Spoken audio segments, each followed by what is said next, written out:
I know the light isn't the greatest, but I decided to shoot another video. So, just so you guys know, I record this stuff like way ahead of time because I just don't have the time to edit and do all that stuff anymore like I used to do. So that's why videos are long and coming with me. I probably spend the most time shooting the footage. Editing doesn't really take much. And I do all this ad hoc, no script, and no prior planning. Anyway, the last one was about the Atari 2600 collection. Now we'll go through the NES stuff. First off, my console, the Frank Nintendo. This was made out of like 3 different NESs. One had a bad motherboard, another one had the door ripped off. Used to be a common thing. And then the other one, I think, was some bits of my childhood one from when I was 8. I don't really remember. But yeah. It also has the lockout chip disabled finally. I just cut pin 4. I didn't even ground it off. And everything works perfectly. So it's nice not having to blow on the cartridges anymore, at least. Or what I really had to do, which was fix, I think, like some far pins on the 72-pin connector that kept coming loose. But yeah, she's a runner. I think I built that thing back in like 2001. Anyway, let's get to the games. Just like last time, it's going to be all out of order. First off, favorite game series currently, Dragon Warrior, aka Dragon Quest. This is my copy I bought from Kmart back in like 1998. They were selling used games for $15. They came like shrink wrapped as a loose cart, no sleeve with the manual on it. I don't know why this one is so dirty right now. This one, I'm actually doing the Let's Play footage with this one currently.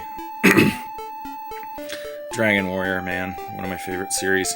This one's really a classic. I mean, it really shames me that it really, not shames me, but it really befuddles me that this didn't take off in America. I mean, jeez.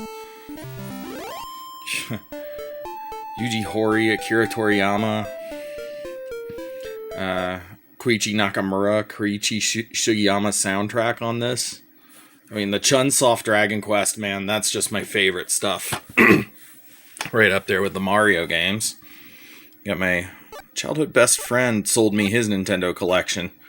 This is Super Mario Brothers Duck Hunt and World Class Track Meet. He actually had the mat for this, but we couldn't find it. Not like I'd really want the mat now. Or at least if I did want to get a mat now, I probably wouldn't make a mat. I'd probably make some giant thing that you could jog on that actually could stand up to a human jumping on it or running on it. Something that felt like a real piece of exercise equipment, not like a plastic mat with a bunch of impulse buttons inside. Of course, Game Genie. If you remember my old Crazy Codes videos, this is the Game Genie that was doing all the work. There's the code book, although I almost never use it. I always looked up the codes online or just came up with my own for all the crazy codes. Good little piece of equipment. I don't really mess with it too much. This is kind of interesting because I could have sworn these came in gold. I had friends with these in gold, and this is like a later version that was done in black, I think. Boxed titles. I have Super Mario Bros. 2 new in the box. Bought this in 2001 from EB Games in Montgomery. I swear to God, this was like the find of the century.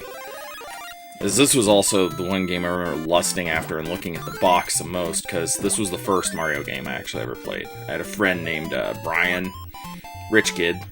He'd got a Nintendo, like, really early on, like, around the time this came out, in, like, 88. Because I think, like, the heyday was 89, 90, 91 where I lived. And, holy cow, I mean, I was like, I want one of these. Because at the time I had one of those, but it wasn't working. But yeah, Mario 2 in the original box with the manuals and the poster and all that cool stuff. Little Nemo, the Dream Master, in the box. I'm not really, you know, it's weird. Everybody loves Capcom, but I'm not really that much into them. I mainly bought this. I bought this from Walmart, I think, for like $5 in 1999. Because Walmart had found like a bunch of old Nintendo stuff in their stock room and just stuck it in the glass case in the electronics section in Opelika. I was like, I'm buying all of it. I bought like this and Metroid. I think it was this Metroid. The Rocketeer, and Robin Hood, Prince of Thieves, I think. And they were all in the boxes. And I still have that Metroid, but I lost the box for it. We'll get to that one. Super Mario Bros. 3, my OG copy that cost $80 from like 1991? 92? Good God, you can hear the plastic rattling around here. I mean, this thing has seen some stuff. Yeah, my OG copy of Mario 3. This thing, probably on the NES, besides the Dragon Warrior games, gets probably the most gameplay.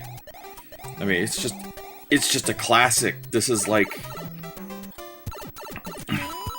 the Sgt. Pepper's or the Nevermind or the Van Halen 1984 of like Mario games. It's got everything. I mean, to me, really, I don't even think Mario World surpassed this. To me, this was like the best one, and most of the hacks based on it just expand and make it even better. I really should get some repros and stuff done of some of those. There's the Metroid I was talking about. It's a later edition, not the silver label one that most people have. The really cool Samus artwork on the front. I really got into this for a while. I've actually beaten this about like twice. This is one I probably should LP. I don't really see too many people doing that with gaming channels. Although my channel's a variety channel, not a gaming channel, because, you know, next thing you know, I'm playing guitar and messing with stuff. Castlevania, another classic. I never was too good at Castlevania, but I always liked it anyway, because it had, like, really kick-butt music. Even though I'm, like, absolutely terrible at most of those games. It'd be something for maybe one of the Play Till You Die series of video ideas. Good old Tengen Gauntlet. I love Gauntlet. Arcade, Nintendo, any one of them's good. I mean, we actually, back when I worked at, worked at one of the biggest software companies and service companies in the entire world in the Northwest, and we had a freaking Gauntlet arcade machine in one of the buildings I was doing support in. It was awesome. I'd go out there on my lunch break and go play Gauntlet. Star Wars with my hand-done label. This is one of the carts I had since I was a kid. I actually made this label, I think, when I was like 9, because I had to replace the original one because the cats peed on the cart and the label wore off. I actually, at one point, told my wife, yeah, I'm going to replace this hand-drawn label I did. And she was like, no, keep it, it's cool. It's like history. And it is. You can see I like did the lamination with packing tape. I think this was like colored in with like Crayola markers or colored pencil and markers. I don't know. It's one of the few with a sleeve. My Castlevania 3 Dracula's Curse. This is one of those ones that commands a lot of money that I'm glad I held on to. I mean, every time I go out and go do a trade-in or get rid of double copies or something, and then this one pops up, it's just like, no, this is never going away. I got a little story to tell during this about Dragon Warrior 4, because I'm going through a little thing with that right now, because of, I don't know. Again, another childhood cart, Yoshi. You can tell if it was in my childhood because we had a lot of moody cats when I was growing up. And they used to piss on my cartridges and my consoles and stuff. I mean, I spent more time cleaning crap than most people did. I mean, these things, I disinfected the heck out of them and cleaned them up, but good God, you know. I might do a repro label for Yoshi. Jeopardy. Me and my wife love to play this one. Yeah. Jeopardy on the NES is pretty good. I also have it for the computer. The NES is a bit annoying because you have to use the gamepad to select all the numbers, or all the letters and numbers in your answer. But on the PC, you can just use the keyboard. Donkey Kong Classics, aka Donkey Kong and Donkey Kong Jr. on the same cartridge. Pretty darn close to arcade, minus a couple levels. I actually really like this game a lot. Yeah, and I remember I got this one from a kid named Antonio that I went to school with. He just gave it to me. I guess it was under his bed or something. It was really weird because we had kind of a strange... I don't know what kind of relationship it was. We were like friends, but he was kind of a bully sometimes. I don't really remember too much anymore. But I remember it was kind of a weird life I had growing up. Junior Edition Jeopardy.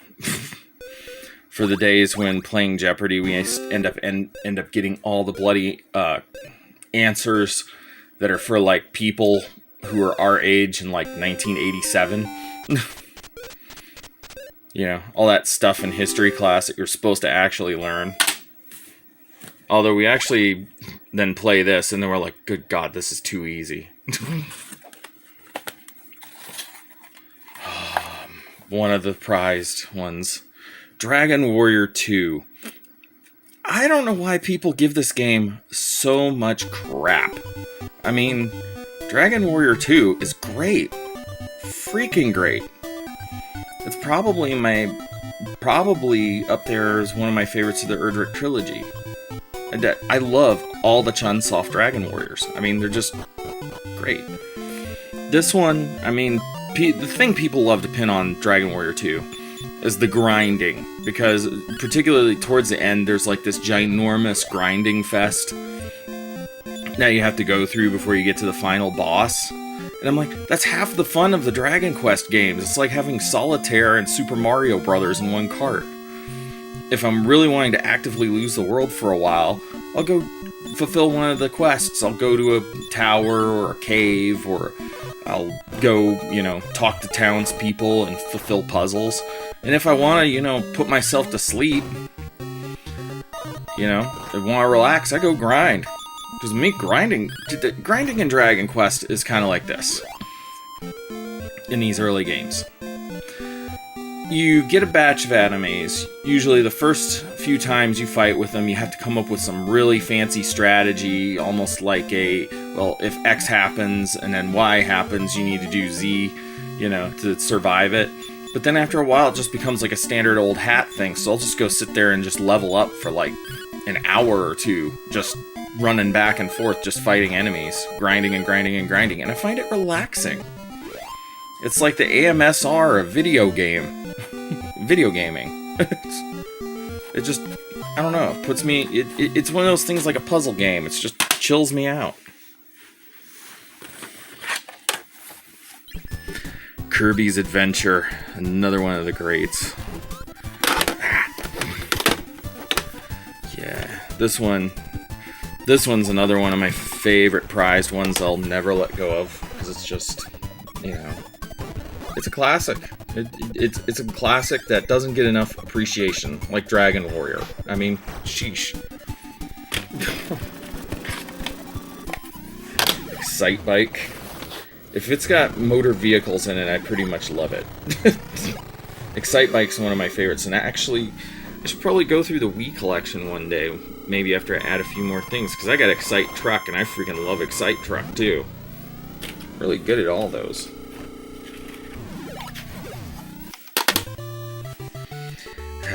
Here's another good one. This is Air Fortress. And it's got a sleeve. Yeah, love Air Fortress. This is the one where you have some sort of weird spaceship that looks like a dog, and you like fly to like what they call an air fortress, and then when you're in there, you're like a guy with a scuba tank on his back and like a laser gun, and you're like running around. The Legend of Ghost Lion. I I never really dug into this one that much, but I've been holding on to it because it looks a lot like the old Dragon Quest games. And I really love Dragon Quest / Dragon Warrior, so I'm gonna give Ghost Lion a shot. Gotta love the cover.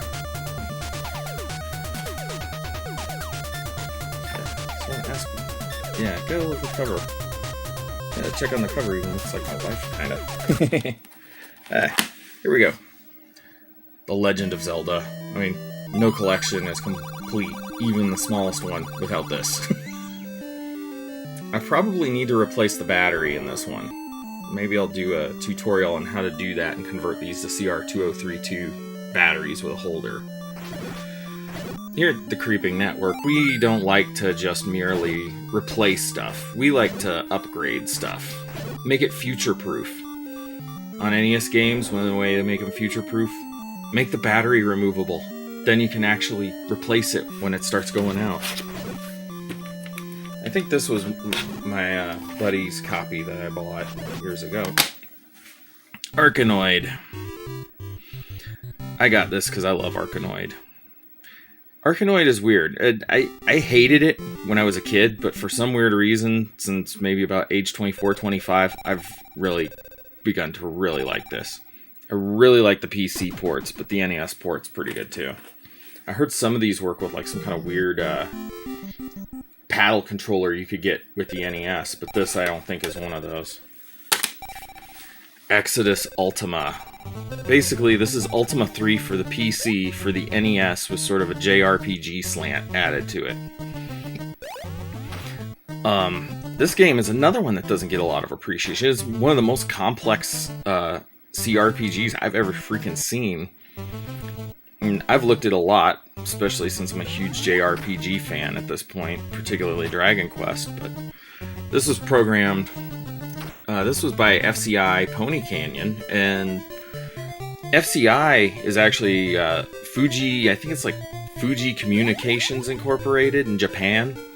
They were also kind of a company that did some stuff for, I think, like Dream Factory, Doki Doki Panic and stuff. But one of the interesting things about Ultima Exodus is the soundtrack's completely different than the Apple II version, or the Commodore 64 version. The soundtrack instead is actually a pop album made by like a famous Japanese pop singer. You know, we call them like pop divas nowadays, but... And the soundtrack for this kicks butt. I mean, both the NES rendition and the tape/CD of, I think it was called like Koyofu no Exodus or something like that. Yeah, it was freaking awesome.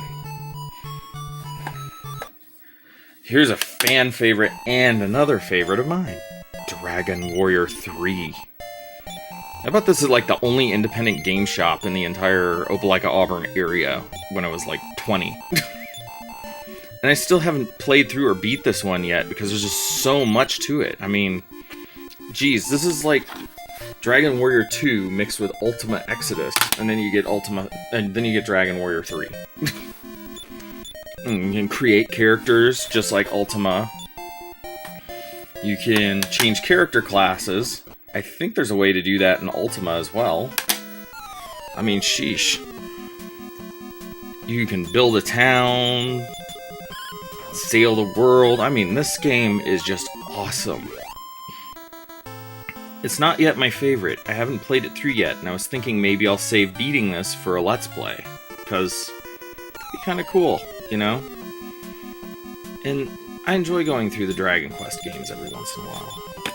Put it to the bottom of the pile. Tetris. Yeah, Tetris, what can I say? This was my mom's favorite game growing up. She used to like stick post-it notes with her high score on there. I mean...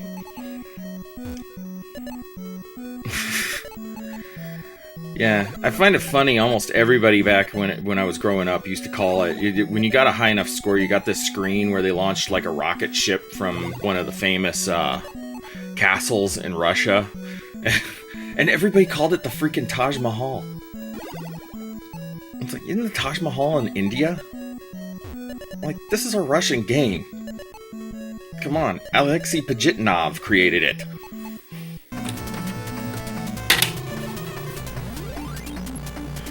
Rad Racer. Another one of those ones like Castlevania where it's fun to play, but I'm not very good at it. Oh man, another huge favorite, obviously, because I've LP'd it 3 times. Bigfoot. The OG monster truck. I don't care. F Monster Jam, F Gravedigger. Bigfoot is where it's at. Bigfoot is the shiznit. Yeah.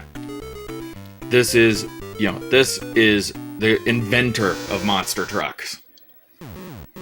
And me, I was a huge Bigfoot fan as a kid. In the fan club, everything. I mean, I've even watched other people's videos on this. I've never seen anybody other than myself until now who actually did a good video on this. You know whose video to watch is? Watch Bithead 1000's The Truth About Monster Trucks. I might end up going on the same kind of tangent someday on this one when I review it. I mean, sheesh, when they came out with this, they had like 11 Bigfoot vehicles. They had like one, which was the original, it was like a dent side 74 Ford with a 79 front clip on it. 2 was a 79 chassis with a 89 body on it. Number 3 used to be a brick nose with lots of chrome and lots of trim. It was the one that was in Police Academy 2. You had number 4, which was the first real actual race truck that was built on like a straight rail military deuce and a half truck frame, and then had like an 89 F-250 body on top of it. Bigfoot number 5, which was originally a dent side, turned into a brick nose later on. That was the one that they went and bought 10-foot tall Alaska Tundra tires from a Seattle junkyard for like a shockingly low amount of cash for those tires. Bigfoot number 6, it's now lost in the Middle East because it used to be Castrol Crusher. They sold it to someone in the UK because it was just cheaper than shipping it back. So she's out there, I think, rotting away in a junkyard in the Middle East somewhere. Bigfoot number 7, that was my favorite. That's the one that was in the movie Roadhouse. 89 F-250 Lariat, 3 Predator carbs, had 2 in the movie. And that darn thing, Bigfoot 7's final resting place is at Kissimmee St. Cloud as the big fun clone of Bigfoot number 5. You had the Ranger, which used to be Miss Bigfoot. It was like pastel blue like my Jagstang originally, and it was like this grossly overpowered miniature truck with 48-inch tires, like a 571 cubic inch Alan Rook Emmy in it. You had a freaking the Fast Tracks, which was like the tank. And Monster Jam owes to Bigfoot. I mean, Bob Chandler literally created the next generation of monster trucks when he created Bigfoot number 8. That was just like today's trucks. Tubular frame. Yeah, it had cantilever suspension, not the suspension like they have now, which I think has shocks at all 4 corners. No leaf springs and a fiberglass body. I mean, sheesh. Probably one of the most significant games in my collection besides Mario 3 and all the Dragon Warriors. Yeah, now do you know that I'm like one huge freaking fan? And Dr. Mario, which, like that puzzle game, sleepy time fodder, puts me to sleep. I like puzzle games to relax, stuff like that. That and Solitaire. It just chills me out. And I need to chill out because I'm kind of high wound, especially since I'm just recording this on the first day of the new year. Happy New Year, by the way. I don't know if I should say that because you're probably going to be seeing this like a month later. But yeah, I love these games. And you know what? I don't even have any for a want list right now. I really don't. I'm not a completist. What I want is Dragon Warrior 4. And I have a funny little story of what happened to me recently. So, through my work, I have a little benefit where you can get perks, and I went on the GameStop website, and it was like, add to cart. So they had Dragon Warrior 4 for like $79.99 because I'm trying to avoid getting a repro in case someday I do cash out on this stuff. I'll actually like get a significant amount back. And I don't know why they list stuff on the website when it's not available. So now I have like a tracker going, but now I'm kind of like, maybe I should just go for the repro on eBay. You know, I've had so much difficulty with getting Dragon Warrior 4. So here's my little story about Dragon Warrior 4 real quick. I borrowed it from a friend in like 1998, like my 8th grade year of high school. And I basically played that whole game for like the first 8 months of the school year.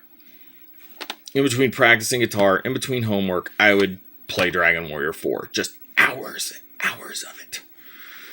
I love that. I started playing it when we were having marching band practice during the summer. I'd come home at 12. I would have lunch. I'd play Dragon Warrior 4 for 2 hours. And then we'd go back out and do the afternoon stretch at 2.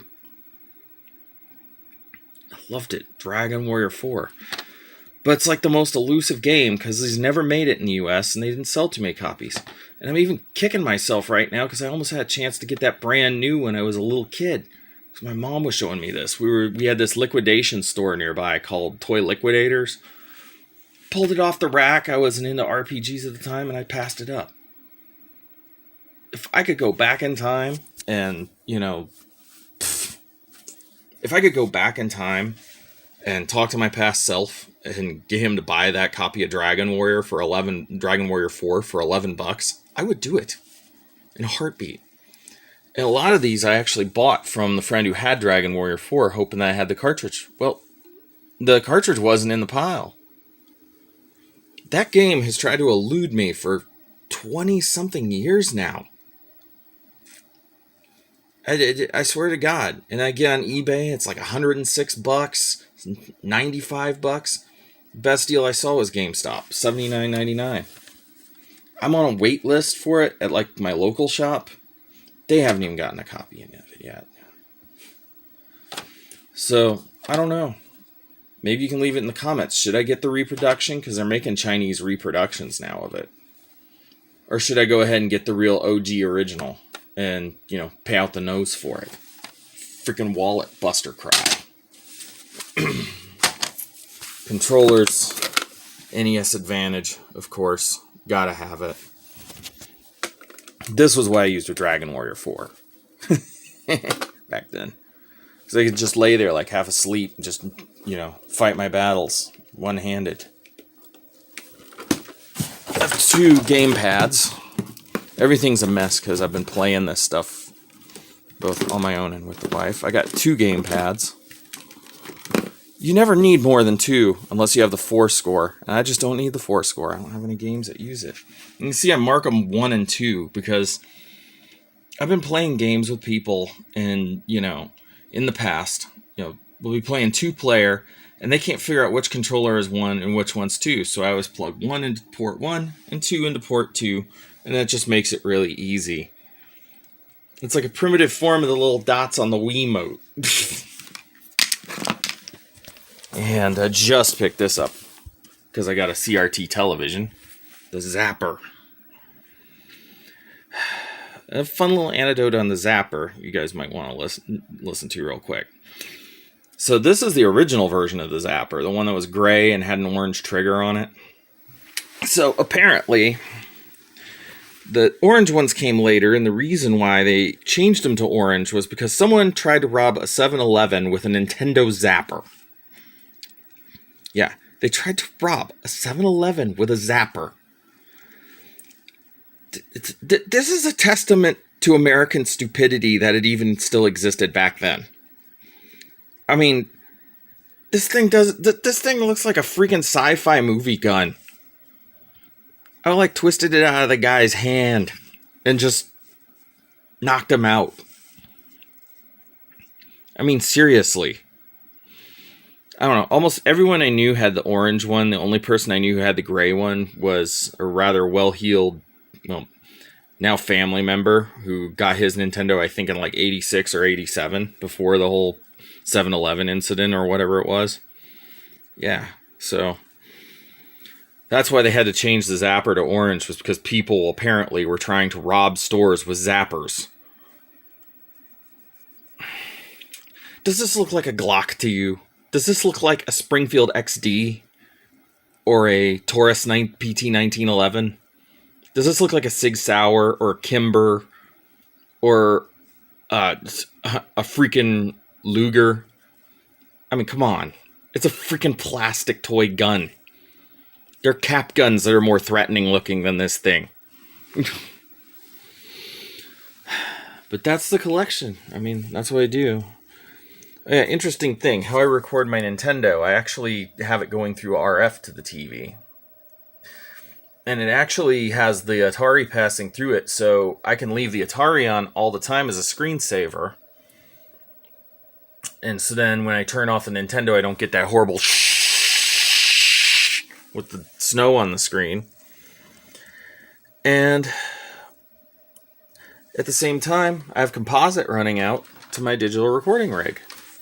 I'll talk more about that probably in another video. But right now, anyway, if you saw this, I'm still trying to work out this, I'm not one of the people that's like, smash that like button. I gotta find my own unique way of doing it, and it'll just come in time, because that's just the way I do this stuff. I mean, and just do things until something feels right, and go for it, because that's the way I've been doing it for years. It's Creepingnet signing off. See you in the next video.